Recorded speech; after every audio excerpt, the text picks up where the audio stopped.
All right, it is my birthday. I am 50 now. There you go, officially out there.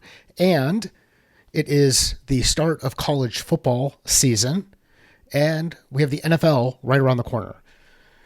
So that's a little bit of a celebration. And this solo podcast, I want to revisit a post that I did a number of years back. And this is a download that you can get from the website. If you go to findmycatalyst.com, you can use this as a free download. Well, you have to provide your email address, but it's the 10 things not to do if you want to be successful in sales. And actually, I think this applies to both sales, business, and life. We're going to go through the 10 things not to do if you want to be successful at sales. And I would love to hear from you what I missed. What else would you add into the not to do? This is basically, if you do this, you will fail. Number one, pitch without context. Don't pitch without context. Your customers have problems that they're looking to solve.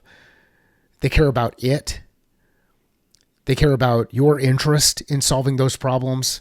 Get out there, ask questions, gather information, and then provide your solution in the context of what's important to the customer, which is one of those guiding principles of mine. If you have any questions around guiding principles, take a look at, do a search on our YouTube channel and you'll see do a search for guiding principles on our YouTube channel and you'll find what I've shared there.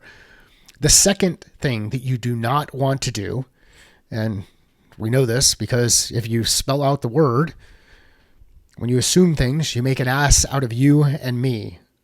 You do not want to assume. When we start focusing, or we start focusing on things that are not directly related to the customer's problem. If you ask better questions and you validate, you'll create a higher level of predictability. You can anticipate things, but don't assume. The third piece, if you want to fail at sales or business, go in there and overpower the conversation. Make it about you. Overpower the conversation. Go in there and just talk over people. Share your perspective, share your opinion. Don't ask any questions. If you want to fail, overpower the conversation. A better view is to step back and actually listen to your customers. When you listen to your customers, you will demonstrate that you're interested in them. They'll be interested in your conversation or your discussion, and you will have a more engaging conversation. One of the biggest challenges, and this is another way to fail at both sales and business, is attempting to solve for everything. If you solve for everything, you solve for nothing. There's a lack of clarity. If you try to do everything, if you try to do everything at once, you're not focused on anything. If you attempt to solve for everything, you will fail, both at sales and at business. It's amazing how connected these are to sales, business, life, and family. Remember, business, how we make money. Family, those people that are important to us. Sales, one of the ways that we make money, generating revenue. The next thing to be careful with, and this is one of the big failures, and it happens both in business and it happens in life and it happens in sales. If you want to be a failure, do it alone. Just try to go out there and do everything alone. If you go out there and do everything alone, make it all about you, do everything on your own, do everything without a partner, without a group, without a tribe, you will fail. You'll fail alone. I mean, we're human beings. We need to be connected to others. We want to be connected with others. When we are connected to others, we can make a bigger impact. When we accelerate speed to impact, we can generate more revenue for the value that we create. So if you want to fail, go out there and sell alone. Go out there and operate alone. A better approach, realize that you're the facilitator of the discussion. Bring others into the conversation. Those additional perspectives can help you avoid blind spots. Don't sell alone. Next one, stick to the script. How many times have you run into a situation where someone's like, hey, we should go ahead and stick to the script. Here's the template. This is the perfect template for your email, or your perfect template for your proposal, or your perfect template for managing a call. Don't do it. Like, this is the perfect agenda. There's nothing perfect. Stop getting so focused on the script. Now, use the script as guideposts, as guidelines to help you move things along. I like to use outlines and bullet points. I hope this doesn't feel lectury. I am kind of going back to a document that we put together a little bit ago. But those bullet points, those guideposts can create an opportunity for you to test and determine, am I actually making progress toward things? So let's be clear on objectives, be clear on the customer objectives, and personalize our approach in the way that we engage. Number 7, great way to fail is to try to be the hero. To get out there and think, hey, you're the one who's going to come in there and just figure out all of this stuff. Leverage your Donald Miller. Leverage your Joseph Campbell. Joseph Campbell talks about the power of myth, so the hero's journey. Donald Miller applied it in the context of operating a business and marketing. Remember, your customer is the hero. If you take on the role of the guide, you can help them help them solve their problems, help them defeat their villain. Remember, they are the one who engages with the villain, though. They engage with the problem. It's not your problem to solve, but you can guide them through the process. Number 8, don't go out there. If you want to fail, just wing it. Just go out there. Don't have a plan. Just kind of wing it. Put things together. Deal with things as they come along. When you go in there and wing it, you create so much opportunity for risk. And I know, for me personally, I like to think that I can think pretty quickly on the fly. Relatively smart individual, at least I've been told that. I don't think that that's the case, but anyhow, that's more of the imposter syndrome type stuff jumping up. And if you are one of those people who thinks that you can just go in and wing it, you are going to get yourself into situations where you'll fail because you're not anticipating some of the things that are out there. Now, remember, anticipate, don't assume. If you want to fail, go out there and wing it. A better approach is have a process, have some guideposts out there, identify what those appropriate next steps are, predict those. And if you're not seeing those things happen, then you know, hey, maybe we're not making the kind of progress we want. Ultimately, go in with a plan, work the plan, then reflect on the plan and adjust as necessary. All right, final 2. You heard this one earlier on, but it's not about you. If you take a me first approach, you will fail, both at business and in sales. If you focus on yourself, you will get yourself in a position where you'll fail.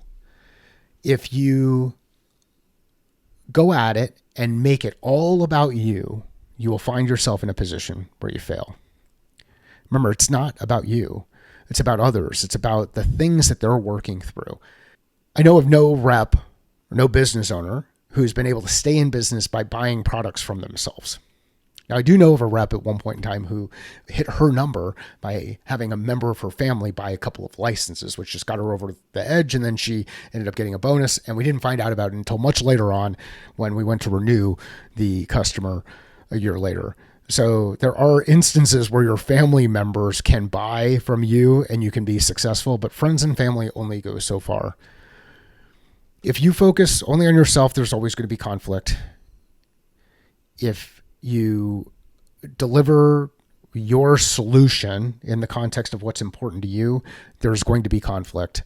If you shift things over, though, and deliver your solution in the context of what's important to your customer, you actually find that more customers will come back to you and ask for help, even in things that are not your core area of focus. And this is where, if you have that large group of people, that large network of people, the solution providers who solve for other things, complementary things that aren't directly related to what you solve for, but impact the people that you serve, you will be able to continue to help them solve problems. You'll be known as a problem solver, and people will contact you as and when they come across challenges, and they'll ask you for help. They'll ask you if you know a guy, if you know someone who can help.